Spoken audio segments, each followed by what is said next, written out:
नमस्कार, मी दीपक पाठक आणि तुम्ही पाहत आहात मराठी. जगभरामध्ये ओला कचरा असो किंवा सुका कचरा असो याच्यावरती विघटन करण्यासाठी वेगवेगळे प्रयोग केले जात आहेत. ओल्या कचऱ्यावरती विशेषतः वेगवेगळे प्रयोग केले जात आहेत. त्याच्यामधनं इथेनॉल बनवलं जाते आणि असं अनेक प्रयोग केले जातात. मात्र आज मी एक वेगळा असा प्रयोग आपल्याला दाखवणार आहे. माझ्यासोबत माझा मित्र आहे, तर त्याच्याकडनंच आपण त्याचा हा उपक्रम काय आहे हे सगळं जाणून घेऊयात. तर सुरुवातीला तुझे परिचय करून दे आणि प्रोडक्ट काय आहे किंवा प्रोजेक्ट काय आहे ते सांग. नमस्कार, मी यश सोनवणे. माझं MSc ॲग्री कंप्लीट झालेलं आहे आणि आता मी सध्या PhD करतो आहे national dairy research institute Karnal येथे. माझं प्रोजेक्टचं नाव आहे black soldier fly larva production unit.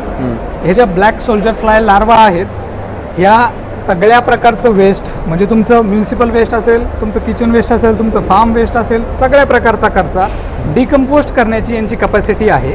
आता याची जी लाईफ सायकल आहे, ही लाईफ सायकल आहे 42 दिवसांची. ह्या 42 दिवसांमध्ये हे आपण बघू शकतो इथे 10 दिवस, 15 दिवस आणि 17 दिवस अशा 21 दिवसापर्यंत दे आर द व्होरॅशियस ईटर्स. म्हणजे तुम्ही त्यांना खायला कचरा द्याल, तुमचं वेस्ट द्याल, ते खाऊन त्यांचा बायोमास तयार करण्याची त्यांची कपॅसिटी असते. आता 21व्या दिवशी आपण ही जी लार्वा आहे आपल्याला दिसतीये, ही लार्वा आपण हार्वेस्ट करतो. इथं याची प्रोसेस आपण थांबवतो. याचं ॲनालिसिस केल्यानंतर लक्षात येतं की इथे 50 ते 55% या लार्वामध्ये प्रोटीन कंटेंट मिळतं, 24 ते 25% त्यात लिपिड्स मिळतात आणि इसेन्शियल अमिनो ॲसिड्स मिळतात, जे आपण गोट्समध्ये, पिगरीमध्ये, फिशमध्ये आणि आपल्या पोल्ट्रीमध्ये जे मीट पर्पजसाठी आपण वापरतो, अशा जनावरांमध्ये आणि पक्ष्यांना आपण ते खाद्य म्हणून देऊ शकतो. तर आपण याच्यापासून प्रोटीन मिल तयार केलेलं आहे. प्रोटीन मिल आहे. हे प्रोटीन मिल चा बेसिस असा आहे की सगळ्यात कमी किमतीत वेस्टपासून वेल्थ असं ते प्रोटीन मिल तयार केलेलं आहे. आणि हे जे वेळेस आपण हार्वेस्ट करतो या लार्वा, तेव्हा खाली ते फ्रास म्हणजे त्याचं खत पण पडतं.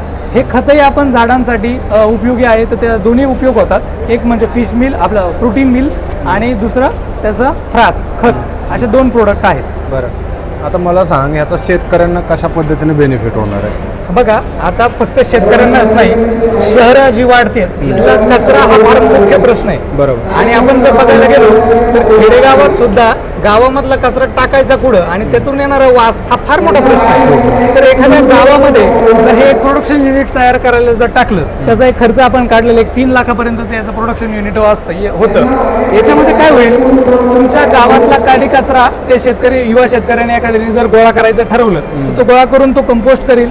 त्या 1 किलो लार्वा त्याने जर सोडलाय त्याच्यामध्ये, तर त्याच्यापासून त्याला उत्पन्नाचा स्रोत तयार होईल. त्याला ह्या लार्वा मिळतील, खतही मिळेल. आणि ह्या लार्वा फक्त तो काय आपल्यालाच विकू शकतो असं नाही, तर तो स्वतः त्याच्या पोल्ट्रीमध्ये त्याने जर गोट पालन वगैरे काय केलेलं असेल तर त्यांना तो वापरू शकतो, त्यांच्यासाठी वापरू शकतो. बरं, आता ओल्या कचऱ्याची मोठी समस्या आहे, तर याच्यामध्ये काय काय आपण टाकू शकतो? काय काय खातात? सगळ्या प्रकारचं वेस्ट, तुम्ही कल्पना करू शकत नाही अशा सगळ्या प्रकारचं वेस्ट खाण्याची त्यांची क्षमता आहे. ओके.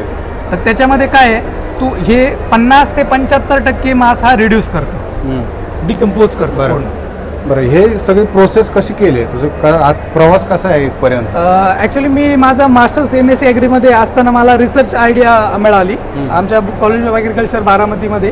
तर याच्यामध्ये आम्हाला असं लक्षात आलं की प्रोटीन सोर्स सगळ्यात जास्त आहे आणि आत्ता भविष्यातली जी गरज आहे, म्हणजे सोयाबीन मिल किंवा शेंगदाणा पेठ, आपण याच्यावर किती दिवस अवलंबून राहणार आहोत आणि त्याची वाढती किंमत. आणि आता याची जी किंमत आहे, कॉस्ट ऑफ प्रोडक्शन, हे निम्मानी कमी आहे आणि प्रथिने त्यात सगळ्यात जास्त आहेत. मग याचा आपण थोडासा डाएट प्लॅन, डाएटरी ॲडिशन्समध्ये कसं काय करता येईल, काय ट्रायल्स घेता येईल, ह्या ट्रायल्स घेतल्या.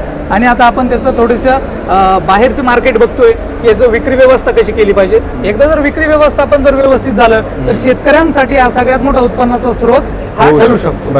हे जे फीड आहे, तर हे कोण कोण खाऊ शकते? या पिगरीमध्ये त्याची चांगली मागणी आहे. गोट फीड म्हणून वापरू शकतो. तुमचे पोल्ट्री फीड खाऊ शकतात, बकरी पण खातात. आमच्या काही ट्रायल्स झालेल्या आहेत, त्या आपण ट्रायल्स घेतल्या आहेत त्याच्या. आणि तुमचं फिशरी म्हणून, म्हणजे गोट मासे तर खातील. येस, बाकी हे पण खात आहेत. येस. बरं, आता ह्याला खर्च सांगितला तू, हे जर कोणाला करायचं असेल शेतकऱ्यांना, तर हे कसं केलं जाऊ शकतं? तुम्ही त्याच्यामध्ये सोल्युशन काय? येस, एखाद्या जर शेतकऱ्याने ठरवलं की मला माझ्या घराजवळ जर याचं एक युनिट करून बघायचं आहे, तर त्याने 1 किलोचं लाईव्ह कल्चर 5 दिवसाच्या लार्वा घ्यायच्या, त्या त्याच्या कचऱ्याच्या युनिटमध्ये सोडायच्या त्याचं मल्टिप्लिकेशन होत जाईल आणि 21व्या दिवसापर्यंत त्याने त्या लार्वा आपल्याला हार्वेस्ट करून द्यायचे. ह्याला खर्च किती येतोय साधारणपणे? याला खर्च तसा काहीच येत नाही. म्हणजे जर तुम्हाला फक्त प्रोडक्शन घ्यायचं असेल तर त्याला खर्च नाही. सुरुवातीलाच तो जेवढा फक्त एक खर्च आहे 2-1 लाखापर्यंतचा खर्च येतो. युनिट टाकायचा असेल तर. बरं. आणि हे म्हणजे कसा सेटअप कसा करून देतात तुम्ही? करून देताय सेटअप? आपण त्याला मार्गदर्शन करतो ओके. सेटअपसाठी. त्याला एक ब्रीडिंग केज असावं, त्याला एक गुंठ्याचा एक पूर्ण एरिया असावा, त्याला शेड नेट असावं, अशा बऱ्याच गोष्टी आहेत त्याच्यात. बरं. आपण त्यातलं डिटेल मार्गदर्शन करतो. बरं, आता ह्याच्यावरती आणखी काय प्रयोग तू स्वतः काय करतोय का, किंवा जगभरात ह्याच्या संदर्भात काय चालू? भारतामध्ये कोची सारखे शहर असेल, बँगलोर सारखं आणि बँगलोर सारखे शहर असतील ना, या शहरांमध्ये आधीच मोठ्या प्रमाणात म्युन्सिपल कॉर्पोरेशननी प्रोजेक्ट तयार केलेले आहेत. ते ऑलरेडी तिथलं वेस्ट रिड्यूस करण्याचं आणि ते प्रोडक्शन करण्याचं काम करता आहेत. आणि बाहेरचा जर विचार केला तर आफ्रिकन कंट्रीजमध्ये याला प्रचंड मागणी आहे. तिथं ऑलरेडी हे फीड म्हणून वापरलं जातंच. शेतकऱ्यांसाठी हा साईड बिझनेस होऊ शकतो. साईड बिझनेस होऊ शकतो. कशासाठी? फक्त मीट पर्पज जे वापरतो आपण अशा जनावरांसाठी, दुधाळ जनावरांसाठी याचा वापर आपण करत नाही आणि आपण सुचवत पण नाही. शेतकऱ्यांना काय आव्हान आहे? शेतकऱ्यांना असं आव्हान आहे की तुमच्याकडे जर काही जर एक साईड बिझनेस म्हणून जर याच्याकडे बघायचं असेल आणि जर कुक्कुटपालनाचं काही स्त्रोत असतील तुमच्याकडे, तर हे जरूर करून बघा. तुमच्या घराजवळ हे जर तुम्ही करून बघितलं, 1 किलो जर कल्चर तुम्ही ग्रो करून जर तुम्ही करून पाहिलं आणि त्या लार्वा एकदा खाऊ घाला त्या कोंबड्यांना, तुम्हालाच जाणवेल की काय त्याच्यात फरक झाला. आणि ह्याच्या काय आणखी काय प्रजाती वगैरे आहेत का? नाही, ही स्ट्रॅटिओमाइडी फॅमिलीमधली आहे ही प्रजात. आणि हे कोणत्याही प्रकारचं म्हणजे काही धोका नाही याच्यातनं, निसर्गाला काही त्याचा हे नाही. कारण ही जे अडल्ट आहे हे 4 दिवसामध्ये याचे माउथ पार्ट्स हे वर्किंग मध्येच नसतात. त्याच्यामुळे कोणतंही इन्फेक्शन होण्याची काहीही चान्सेस नाही. ओके, धन्यवाद मित्रा. तर आपण पाहिलं की ॲग्रिकल्चर वेस्ट असू द्यात किंवा ओला कचरा असू द्या, याच्यावरती वेगवेगळे प्रयोग केले जात आहेत. मात्र या लार्वाच्या मदतीनं शेतकऱ्यांना एक शेतीपूरक असा एक वेगळा बिझनेस होऊ शकतो, ज्याच्यातनं उत्पन्नही मिळू शकतं. उत्पन्न ह्याच्यातनं कसं काय रेशो काय असेल त्यातनं, जर काय याचे कॉस्ट काय आहे काय? याची 350 रुपये किलो या लार्वा विकल्या जातात. ओके. आणि जर एखाद्याला लाईव्ह कल्चर म्हणून शेतकऱ्यालाच जर द्यायचं असेल तर 500 रुपये किलो त्याची किंमत. 500 रुपये.